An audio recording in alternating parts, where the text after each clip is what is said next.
วัสดีค่ะจากหลายคลิปก่อนนิดได้แชร์ไอเดียในการปักดอกไม้กันไปเยอะแล้วนะคะดังนั้นสำหรับคลิปนี้เราจะมาลองปักใบไม้กันดูบ้างค่ะ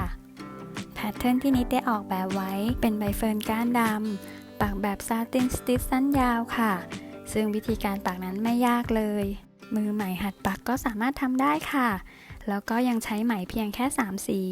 คือสีเขียวอ่อนสีเขียวเข้มแล้วก็สีดำแค่นั้นค่ะเพื่อนๆที่อยากปักตามสามารถไปดาวน์โหลดตัวแพทเทิร์นจากลิงก์ใต้คลิปวิดีโอนี้ได้นะคะเริ่มต้นนิดก็จะลอกลายด้วยกระดาษคาร์บอนลงบนผ้าค่ะเสร็จเรียบร้อยเราก็จะมาเริ่มปักในส่วนของปลายด้านล่างก่อนค่ะใช้ไหมสีเขียวอ่อน1เส้นเริ่มปักให้เป็นเส้นตรงใบละ 3-4 เส้นเพื่อใช้เป็นไกด์ในการปักให้แนวเส้นแต่ละเส้นนั้นเรียงกันสวยงามค่ะปักขึ้นที่ขอบด้านนอกปักลงด้านในตรงเส้นแพทเทิร์นนะคะเว้นระยะแล้วปักต่ออีก 2-3 เส้นค่ะจากนั้นเราก็จะมาปักแบบซาตินสุ่มปักสั้นยาว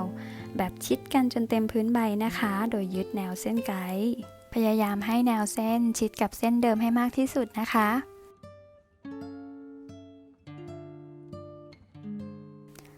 สุ่มปักสั้นยาวไปเรื่อยๆค่ะ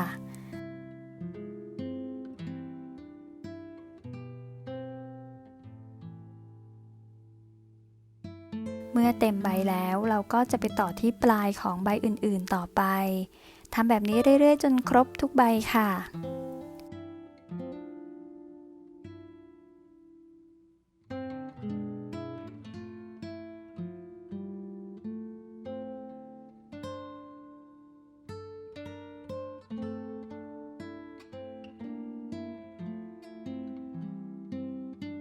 เมื่อปักปลายใบเสร็จเรียบร้อยแล้ว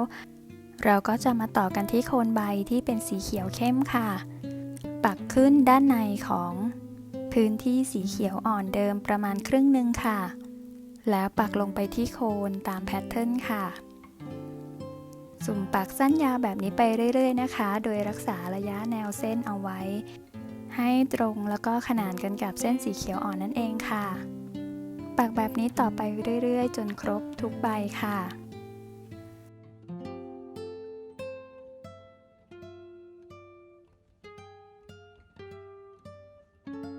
สำหรับใบทั้ง4ใบที่อยู่ด้านบนนี้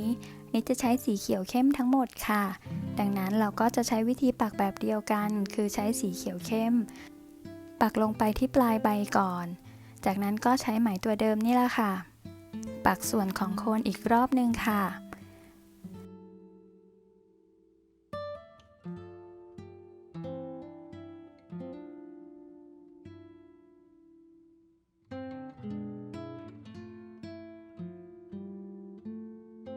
เมื่อเสร็จส่วนของใบแล้วเราก็จะมาต่อกันที่ก้านเลยค่ะนิดใช้ไหม1เส้นสีดำค่ะปักแบบ stem stitch เริ่มจากตรงโคนของก้านก่อนนะคะค่อยๆปักไล่เป็นเส้นตรงลงมาเรื่อยๆค่ะ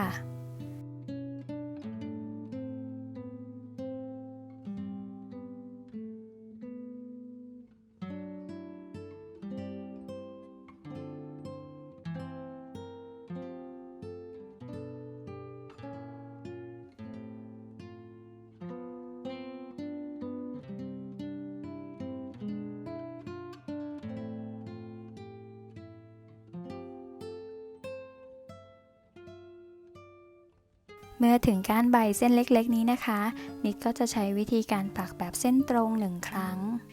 ปักเส้นตรงแบบนี้ไปเรื่อยๆจนครบทุกใบค่ะ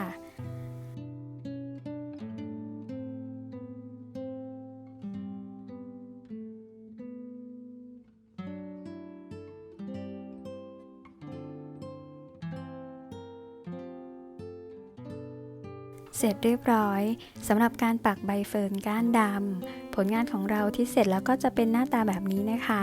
จะเห็นได้ว่าการปักนั้นไม่ยากเลยค่ะเพื่อนๆที่เป็นมือใหม่ก็สามารถปักได้ยังไงลองดาวน์โหลดแพทเทิร์นแล้วไปปักกันดูค่ะสำหรับคลิปนี้นิดต้องลาไปก่อนแล้วขอบคุณสำหรับการรับชมนะคะยังไงอย่าลืมกดไลค์กดแชร์ให้นิดด้วยนะสวัสดีค่ะ